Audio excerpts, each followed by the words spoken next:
Congratulations, you've just been handed a huge new opportunity. Bravo. With it comes the need for new skills. Skills you'll need to master in short order. Every year, Harvard Business School Executive Education helps executives like you develop the hard and soft skills it takes to succeed in new roles. This is your chance. Go. Start by going to hbs.me/go. That's hbs.me/go.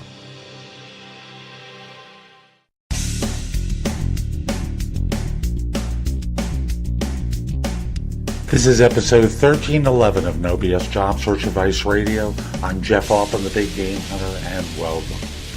Now, today's show actually was recorded as a podcast back in the early days of when I was doing Job Search Radio. That show was recorded initially over phone lines, and thus the audio quality isn't as good as it is now, but everything is audible. And I don't mean that in the context of the service by that name. There's no issue with any of the audio quality. This is an interview I did with Dave Perry from Perry Martell about LinkedIn profiles. It's about 30 minutes in length. It's very, very solid. Hope you find it helpful.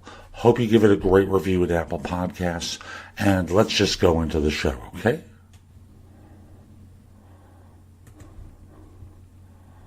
When I think of LinkedIn, I don't just think of a social network for business.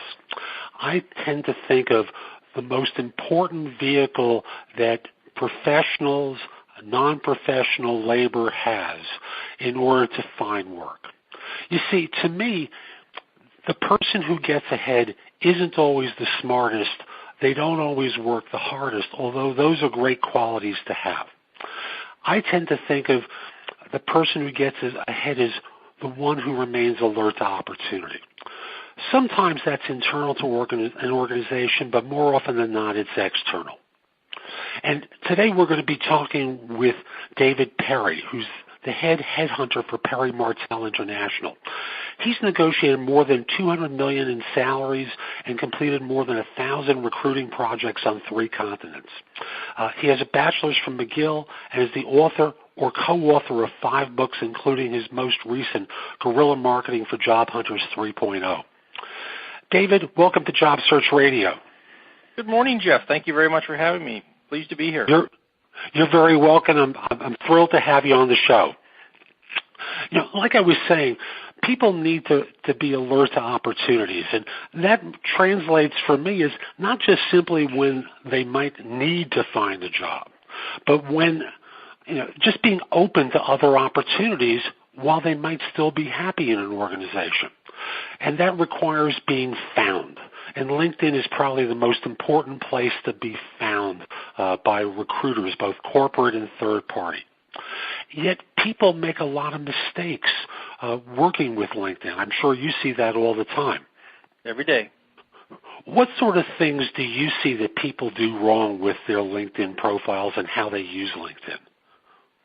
Oh, that's a great question. Let me preface it by saying, no one should ever go into a job search before they do one thing. And the one thing they need to do is start with absolute clarity. And when it comes to LinkedIn, what I mean by that is there's an awful lot of, actually it's limitless what you can put into LinkedIn. But really, the mere fact that you can change a tire on a car, do you think anybody cares? Well, maybe they do if you're looking for a mechanic's job. So here's the point. You've got all this information about yourself. If you start with clarity about the type of job you want to do or the type of organization you want to work at, then you fill your LinkedIn profile with information that relates to that. So it makes you easy to be found by a recruiter using a keyword search for the types of opportunities that you'd be interested in. And you and I both know all jobs are temporary now. Everyone's going to change every 18 to 24 months. It might be inside a company, but more than likely it's going outside a company. So because all jobs are temporary, you need a billboard on the information highway, and LinkedIn is that. So with that said, when you think about the mistakes that people make, I'm going to translate what you said as being not getting clear about what you might be open to or what you might be looking for in your next organization, and thus not making your profile keyword rich enough around those particular attributes that you want to draw people to. Would that be a correct summary? Absolutely. Absolutely. Wish I had said it that well myself. And you provided a lot of texture. What other mistakes might people make when they construct their profiles? Well, even people that start with clarity and understand what they want to be found for, the first place people normally go wrong, and it's so funny that they do this wrong, is a bad picture. And what I mean by a bad picture is, it's a picture of you in a group of people. Well, no one's going to be able to pick you out because they don't know who you are. Or it's a picture of you standing somewhere so that on the screen you're about a quarter-inch tall. When you do a picture, you want it to be a professional photo. You want to have a nice smile on. You want to be engaging. People like people that smile. People like people that look engaging and interesting, not like a slob on a bad hair day. And the reason this is important is that even though it's technology, the person that's looking at your LinkedIn profile, the most important thing first is they got to like you. And that's a gut-level decision they make, like it or not, based on your appearance. So, get a great photo, have it well-lit, potentially have even a photographer take it, but make sure it's a well-lit photo, you're smiling, you're dressed professionally, or you're dressed in a manner that people can see you in that role. If you're a mechanic, be dressed like a mechanic. If you're a CEO, wear the appropriate attire. That's where most people go wrong right out the gate. You want number two? I just want to add on to that one and simply say that, the tuxedo shot for guys and the ballroom dress for women isn't the direction I would go. No, you know what? And I forget that, and you're absolutely correct. Because that's not natural. That's not you at work. You're so absolutely right. I'm laughing because I've seen a couple of those lately, and it did make me laugh. So what's number two? What's the second mistake that you tend to pick up on? Number two is you're boring. And what I mean by boring is you're dull right out of the gate. For example, you and I do a lot of project managers, sales guys. So when I do a keyword search, the first thing, as a recruiter, when I do a keyword search in LinkedIn, I get a whole list of people that match that keyword profile. And what I'll see is name, and next to them will be their tagline, which is the piece of text that's right next to your photo. And people will say line underneath your name, that good definition of real estate underneath your name that kind of describes who you are, right? Absolutely. So what will a project manager put? He'll put project manager. And that's very good, except so did every other project manager.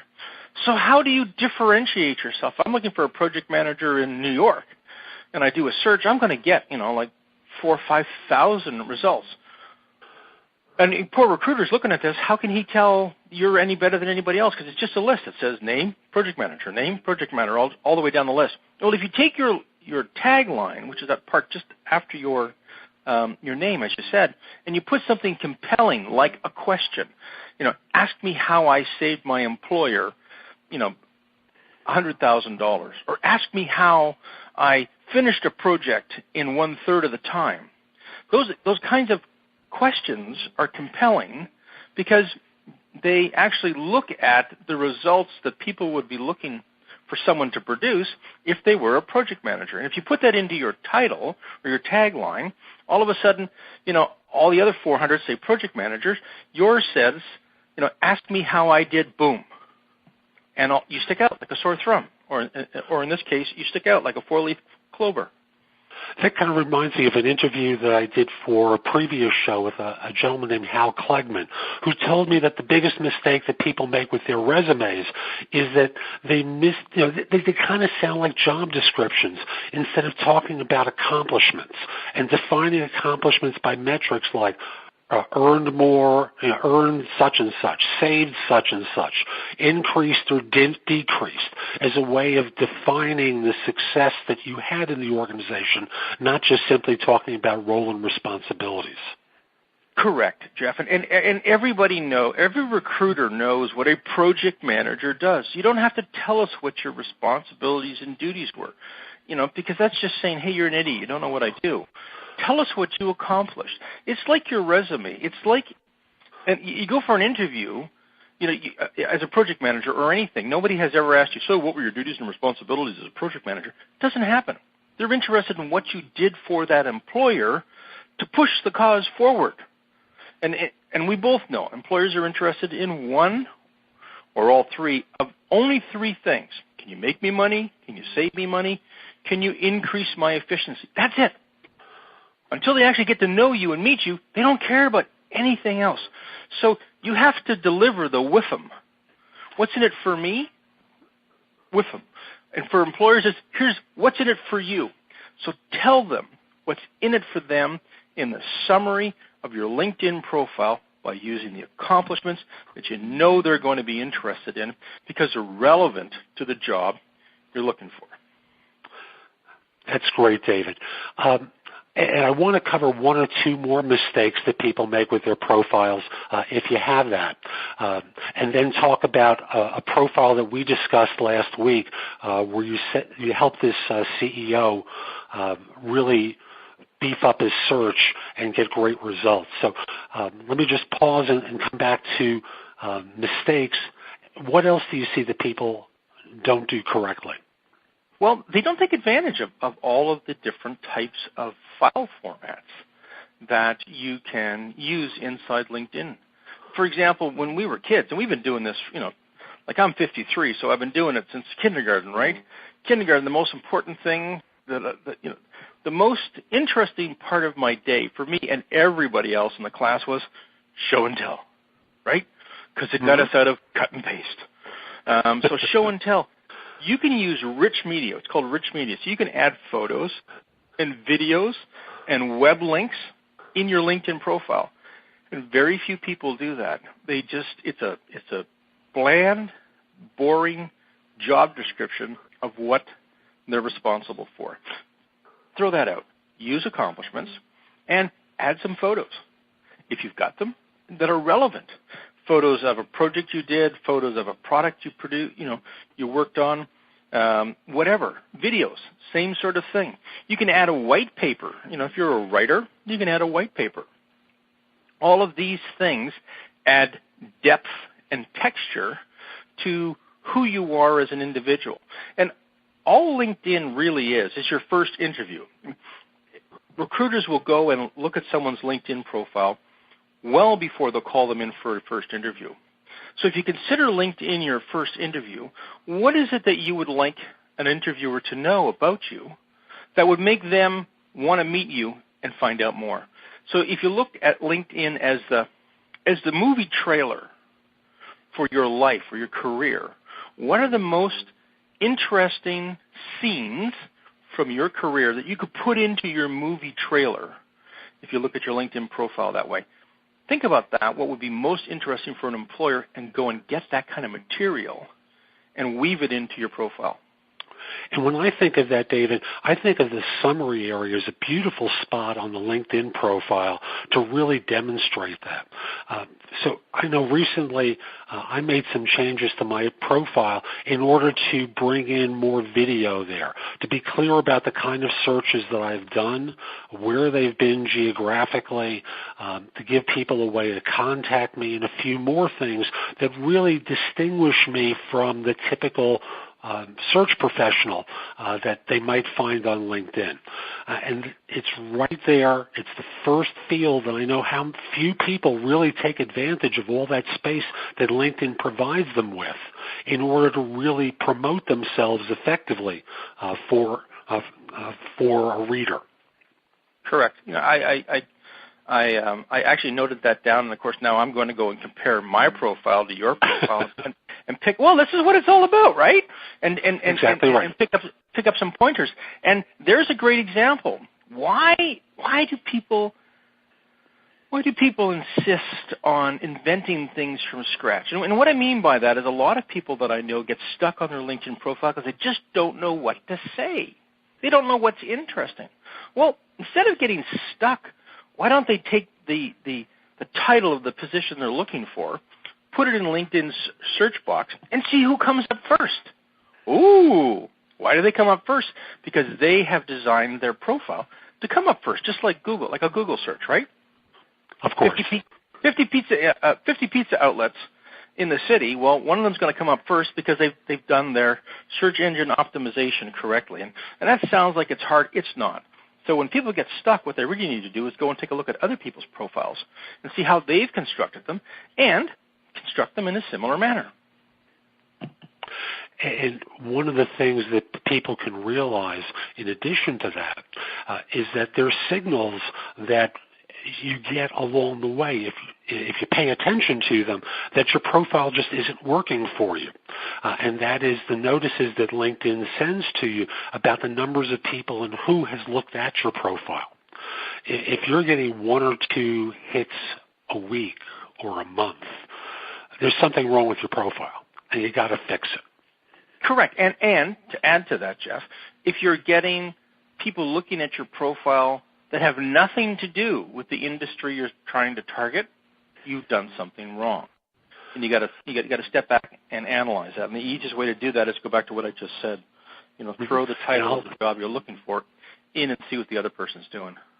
And I'm going to pile on and say, and if you're getting lots of people looking at your profile and no one contacting you, there's a message in that too. You know what? I should have thought of that. You're absolutely right. Once again, that's a bigger problem, right? Because you're saying something that's turning people off, or you're not saying something that's making them want to follow through, or you're making their life impossible. And what I mean by impossible, and I know you've seen this, somebody sets up their LinkedIn profile and then they make it impossible for you to contact them. You either have to be a first LinkedIn connection, or you have to go through the whole big rigmarole to contact them this way or this way or this way. If you're looking for a job, you want someone to find you, great, that's the first step. Next, you got to get them to contact you. So I always tell people, if you're looking, put your name, your phone number, and it can be a phone that you just rent for JobSearch if you want to. Put your name, phone number, and email address that you want to be connected at the top end of your profile, in your summary. So it makes it easy. I mean, not that recruiters are lazy, but when you do a search for project managers in New York, you're going to get 750,000, and you want to be the one that's going to get called. Well, trust me, most recruiters will go through and take the easy road. And by the easy road, yes, you look qualified. Oh, yeah, you got a phone number. I'm going to call them first. You got to get the call. You mentioned having that job search phone number. One of the tools I love is Google Voice. Oh, yeah, I know. You use it. That's great. Voice.google.com, I believe, is the address, or google.com/voice. And Google will provide you with a phone number that you can direct to connect with any other phone number that you have. So if you don't want to be contacted after the search is over, which personally I think is a mistake, but that's a different conversation, you still have a phone number one phone number, instead of having them call you at your home, call you at the office, call you on the mobile while you're commuting. One number that can track you to wherever you are, that will also forward a text to you if you like, that will translate any voicemail message that's left for you. It's a great little tool. Free, by the way. Yeah, isn't it great? I love it. I happen to use it myself. When we spoke previously, you told me about this corporate or divisional CEO, as I recall, who just wasn't getting responses with his LinkedIn profile. And you mentioned that you would really help this person improve their game on LinkedIn pretty dramatically and increase his number of connections by several thousand over a short period of time. Could you talk about some of the techniques that you use to help this person really increase their capabilities around LinkedIn? Yeah, pretty absolutely, and it was pretty simple. It's a guy that I met that I got to know fairly well, became a friend, and he decided for whatever reason he wanted to be more engaged with LinkedIn because he wanted to look at other things. So we sat down one night over the dinner table at my house, and I looked at his profile, which really, there's no other word for it other than sucks. He was a vice president of construction for a company. So his tagline was Vice President Construction. Well, we went through the rigmarole, and I said, how many vice presidents of construction do you think there are in your town? And so we did all this thing, and I said, you don't stand out. So what we did is we recrafted his tagline. That's the first thing we did. And we recrafted his tagline from Vice President of Construction to Vice President, Commercial Development. Ask me how I turned a swamp into $1 billion. What a great attention getter. Oh yeah, and so he had 12 connections, 12 connections, and so I showed him how to use to try and connect with people. But so I showed him that. But we started with the title. Ask me how I turned a swamp into $1 billion. And then we went down and we wrote a profile. And his profile is, let me just read you the opening paragraph. To remain a bulletproof market leader in an intense, competitive, and highly volatile global market, companies need optimized transformation at the root level across all areas of the company. It's a zero game. Be bulletproof or be eliminated. Now, to some people, they'll read that and go, what the hell is he talking about? And you know what? That's good, because they don't need to talk to him. He doesn't need to talk to them. But the people that read that go, wow, and a lot of people did, are senior executives in the real estate and construction industry all over the world. And within a week, he was up to 500 connections. And these are connections where he took a very narrow focus. I have a general focus. He took a narrow focus. He read every single request to connect with him, and he only accepted it if they were senior executives or a headhunter in his particular space. He was at 3,000 by the end of the month. He has a very high quality, very targeted LinkedIn base. And he took it from there. And he didn't talk about what his accomplishments were. He talked about, what his duties were. He talked about what he had done. And he's done things all over the world.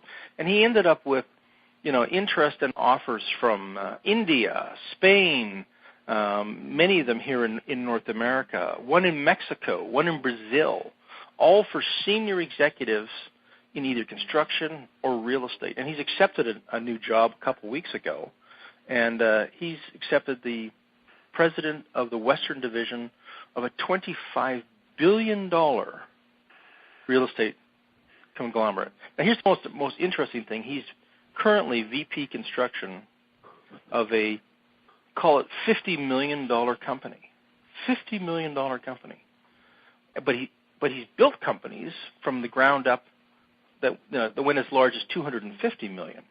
And now he's going to be president of this Western Division of a $25 billion real estate company. And that's a wonderful lesson, I think, for our listeners to ensure that I think a lot of them tend to deal with the little picture in their LinkedIn profile, the details of role responsibilities, accomplishments. If they're in IT, it might include the technology that they've used. And that's all fine, well, and good. But your person dealt at a bigger level. I'm sure they included some of that stuff in their profile to ensure that the keywords came up for them when people were searching. And thus, that kind of message that they communicated really stood out by comparison to others. But you also have to include the big picture of what your accomplishments were in order to really stand out from all the others that you're competing with. Correct. Couldn't have said it better myself. And the keyword, he didn't do keyword stuffing, which nobody wants to do. But what he did do is make sure the types of things that CEOs or recruiters that were looking for someone at his level were interested in would be seen in his profile. Like he used ROI as an abbreviation and return on investment. Very few people, even executives, ever talk about return on investment. This guy did. He talks about the C-level management suite. Well, a recruiter is going to type in C-level executive. So all of the keywords that a recruiter or an executive search professional or the CEO or the owners of a real estate or construction company would likely use. And this, we had to give this some real thought. We made a list of all this. We're naturally woven in to the profile. Now, here's what's interesting, for me anyway. A lot of people, will go to the trouble of putting together a list of all of the keywords that they think someone's going to search on, and then they'll just make a bulleted list and put it in their summary. And now, that's clever. They'll get pulled up. But really, it doesn't tell anybody anything about you or your abilities, other than the fact that you're pretty clever, or somebody did this keyword stuffing for you. To actually take the keywords that you want to be found for and craft sentences and entire paragraphs around that to give it some depth and texture is difficult. Well worth it, but difficult. And when I was talking to him last week, his base salary, just the base, which is well into six figures, has been tripled. And his upside has gone from low six figures to low seven figures. So it might have gone from $175,000 to a base of $450 now, and an upside of just slightly over $1 million within the first 18 to 24 months. That's a substantial change. And this doesn't just happen at the executive level. This happens at every single level. I've done this with my daughters who are on LinkedIn, and they set up. They're 21, 20, and 18, and instead of getting your regular $10 an hour minimum wage job while they're off in university, they're getting $15 and $20 an hour because they were able to articulate their value correctly to an employer who had a solution that these guys could solve. And at the end of the day, you and I both know, nobody gets up on Monday morning and says, I'm going to hire someone today because I got extra money. No. They get up on Monday and go, it's Monday and I've still got this problem and this problem and this problem. They're looking for people to be solution providers. And if you come across that way and build it into your LinkedIn profile that way, you'll get phone calls. And by the way, he made it very easy to connect with them.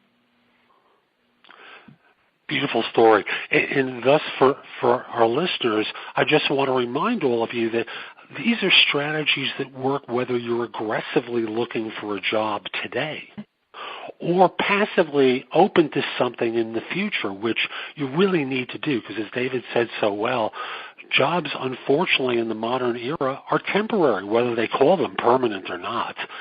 These are the least permanent things I've ever seen. So you need to put yourself in the position to be found in order to have opportunities present themselves to you. It doesn't mean you have to respond favorably to everything, but the easiest way to find a job is when you're not looking for one. Absolutely. Opportunity just gets presented to you that you can go eeny, meeny, miny. Hey, that one looks pretty good. Let's go into that one. I know there's one mistake that job hunters make all the time with their LinkedIn profiles. What do you think? I'm sorry, David. I may have interrupted you. I apologize. No, sorry. I was just saying, what do you think that one of the biggest mistakes is that people make on LinkedIn profiles? The biggest one I find that people make with LinkedIn in general is they never log back on. They get a profile. You're right. They put up something. Yeah, you're right. And you're absolutely right. You're absolutely right. And I see it happen all the time. Jobs change jobs and never update their email address. They never provide people a way to reach them, once they're on LinkedIn. And it's bizarre to me. Well, it's like people who never send out Christmas cards until they've lost their job, and then they realize they need a network. Well, you need to, as Harvey McKay said, you need to dig your well before you're thirsty. It has to be of your part of your life. And LinkedIn is so easy, even if you only log in once a week or once every 2 weeks, just to make sure things are refreshed. And you remember to put your email address and your phone number in your summary. It's a whole lot easier for recruiters to get hold of you. And when a recruiter, you have two choices. You can say yes, or you can say no. How much easier can it get? I got to tell you, it's a lot easier than trying to make people on the other end of the phone pick it up when you're looking. So, this is a great show today because you're adding tremendous value to these people's lives, and I hope they take it all very seriously. I'm sure they will. And David, thank you so much for making time to be here and talk to our guests. I know you mentioned to me that you have an audio that you'd like to offer everyone. How can they get a copy of that audio, and what is that audio of? The audio is a 45-minute presentation I did with another a fellow author, being interviewed by another fellow author on branding and social media. And we go step by step through a whole bunch of points, including the Starbucks coffee cup caper and Guerrilla Resume. And listeners can get that by going to the Guerrilla Marketing for Job Hunters website, which is simply the letters G and M, the numeral 4, and JH.com. So that's GM4JH.com, which stands for Guerrilla Marketing for Job Hunters. And it's free. There's no strings attached. That's terrific. Thank you for making that available to everyone. My pleasure. So that's today's show. I hope you found it helpful. And if you did, here are a few ways to get even more from me. First of all, visit my website, www.thebiggamehunter.us. I have several thousand blog posts there that you can watch, listen to, or read to help you find your next job. If you want the best of my advice, join JobSearch.CoachingHQ.com, where I've curated my information with a focus on interviewing. If you have a few questions, contact me through the Magnify app for iOS. That's Magnify with an I at the end, or PrestoExperts.com, where you can call me. Schedule a specific time with me through chat on Magnify or by connecting with me on LinkedIn at linkedin.com/IN/The Big Game Hunter.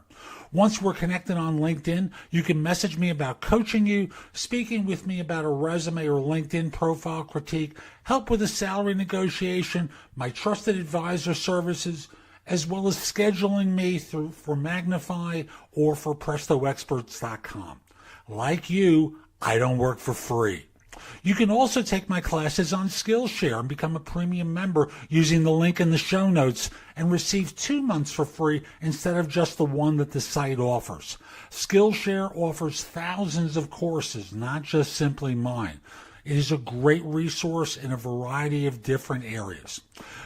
Subscribe to my other podcast, which is called Job Search Radio.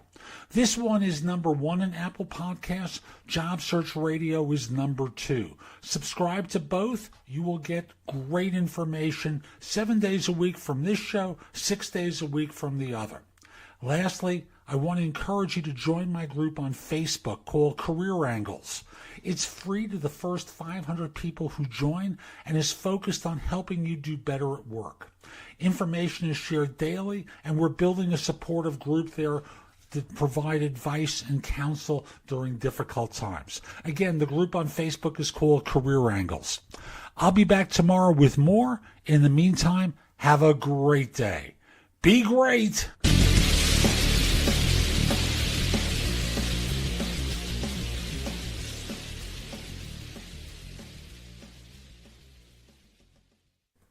It's just 2 weeks out and we've got your gifts at Macy's One Day Sale with over 25,000 deals of the day in-store and online, like PJs for the whole fam, now $4.99 to $19.99. Have a jet setter on your gift list? Samsonite luggage is 60 to 65% off. How about a home chef? Give a KitchenAid Classic Stand Mixer for just $189.99. Tuesday and Wednesday at Macy's. Savings off sale prices. Exclusions apply. Macy's Star Rewards members can earn towards Star Money. Ask your store associate or visit Macys.com/Star Money for details.